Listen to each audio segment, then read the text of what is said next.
Hai, halo kawan-kawan pecinta catur dan selamat datang kembali di Naruchess Channel. Di video kali ini, saya akan membahas partai catur yang sangat menarik yang dimainkan antara Nihal Sarin melawan Anna Zatlonskih. Permainan ini terjadi pada 10 Oktober 2019. Oke, baiklah kawan-kawan, kita langsung ke permainan. Di sini Nihal sebagai putih dan Anna memegang hitam.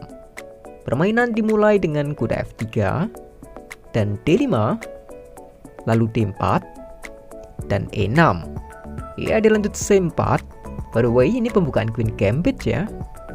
Ya, sesuai mainline aja, kuda F6, kuda C3, gajah E7, dan gajah G5. Lanjut pion H6 mengusir gajah. Nihal langsung menukar gajah dengan memakan kuda. Jelas dimakan kembali dengan gajah. Dan tentu pion E3. Membawa gajah keluar dan rokade pendek adalah rencana sederhananya. Oke, rokade pendek adalah hal umum yang terjadi di sini. Tapi pion B6 balasan dari Anna.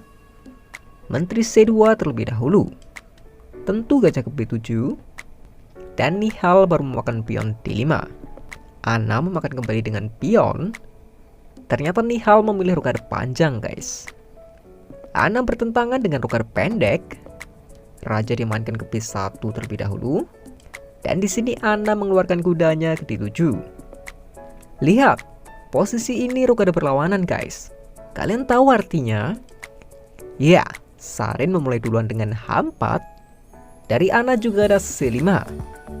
Nihal mengabaikan itu dan terus melakukan serangan dengan pion G4. Terjadi pertukaran pion. C kali D4. Dan dimakan kembali dengan pion. Pion di sini cukup penting, guys, karena memblokir serangan kedua gajah. Jadi Anna menarik gajahnya ke E7. Namun Nihal terus memajukan pion G-nya. Perlu diperhatikan, jika pertukaran pion, menteri dan benteng di sini udah sangat siap untuk membombardir raja. Jadi Anna memajukan pionnya. Lanjut gajah ke H3. Selain menekan kuda yang cukup buruk kondisinya, Nihal juga menghubungkan kedua benteng. Anna merespon ini dengan G6. Oke, di sini Nihal memainkan benteng H ke E1. Tapi saya akan sering sedikit. Sebenarnya Nihal bisa saja memainkan gajah E6. Jika pion memakan gajah, itu jelas blunder karena menteri kali G6 skak. Dan tentu pion G5 bisa maju untuk memenangkan segalanya. Raja G7 gerakan yang natural.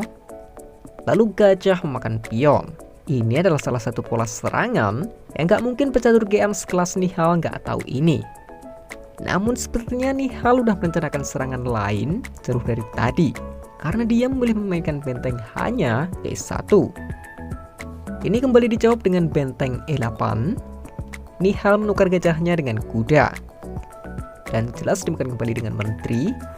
Lanjut kuda ke E5. Ya, dia mengancam menteri, tapi tujuan yang sebenarnya adalah pengorbanan kuda ke G6, guys. Jadi menteri ke E6 ikut menjaga pion. Kuda B5 dengan ide C7 serangan garpuan. Gajah kembali mundur ke D8 untuk menjaga petak C7. Dan disinilah Nihal memainkan pengorbanan yang sangat merusak. Kalian tahu? Saya sendiri nggak habis pikir, gerakan ini adalah best move. Kuda memakan pion F7, kawan-kawan. Oke, kita tahu benteng memang menyerang menteri. Tapi di sini menteri bisa memakan kuda, kan? Ya, mari kita lihat lebih jelas di analisis. Oke, jika menteri memakan kuda, maka kuda akan ke D6, terus melakukan garpuannya. Kalian lihatlah sendiri, kuda menyerang menteri, benteng, dan gajah. Menteri juga bertugas untuk melindungi benteng dan juga pion. Oke, saya setuju jika gerakan masuk akal adalah benteng memakan benteng. Karena jika kuda memakan menteri, benteng memakan benteng skak terlebih dahulu. Tapi tentu bukan itu. Benteng memakan benteng terlebih dahulu, dan menteri di sini harus lari. Ya, misal menteri G7, baru kuda memakan gajah. Terlihat ancaman bisa datang dari mana saja. Mungkin engine bisa menoleransi posisi ini, tapi buat manusia memainkan posisi hitam mungkin cukup sulit. BTW menteri memakan kuda adalah blunder fatal guys. Karena setelah menteri kali pion skak, mau ditutup dengan menteri atau raja pindah, remove aja benteng E8 adalah skakmat. Oke, kembali ke permainan. Tapi saya rasa kemungkinan tadi adalah yang terbaik. Di sini Ana memilih memakan benteng dengan menteri. Memakan menteri sekarang putih juga blunder ya. Namun saya rasa di sini Ana lupa jika menteri harus menjaga pion G6. Jadi jelas Nihal memakan pion skak. Langkah paksa raja ke F8. Nihal masih mengorbankan kudanya dengan menteri H6 skak. Karena jika raja memakan kuda D6 skak, itu akan memaksa raja ke file E jika ingin terus bermain. Yang mana jika itu terjadi, benteng memakan menteri adalah skak. Ana tahu dan memindahkan rajanya ke G8. Sayangnya Nihal tetap memaksa kawan-kawan. Menteri ke H8 skak. Kali ini mau nggak mau raja dipaksa memakan kuda. Saya udah katakan dari tadi kuda ke D6 skak. Dan di sini juga Ana Zatonski menyerah. Saya sangat suka dengan cara Nihal ini menyerang kawan-kawan. Ya, emang nggak sebrutal Mikhail Tal sih, tapi kesabarannya ini bisa sangat mematikan. Ya, apabila permainan dilanjutkan, ada 3 pilihan di sini. Tapi selain menteri ke file E, rajanya bisa ke G6 yang akan dilanjut dengan menteri ke H6 skakmat. Oke, raja E7, menteri kali benteng skak, paksa raja memakan kuda, baru benteng memakan menteri. Ya mau diapain aja, ini jelas menang putih. Dan daripada cuman gini doang, saya kasih lihat kesalahan fatal bagi para pemula. Mungkin ada yang berpikir gajah bisa memakan pion G5, menyerang pion dan menyerang menteri. Iya, itu keren. Namun jangan lupa, melakukan teknik juga harus mempertimbangkan skak yang ada. Di sini putih bisa melakukan skak dengan benteng E6, paksa raja C7, menteri F7 skak. Mau kemanapun raja pindah, benteng akan tetap ke E8 skak.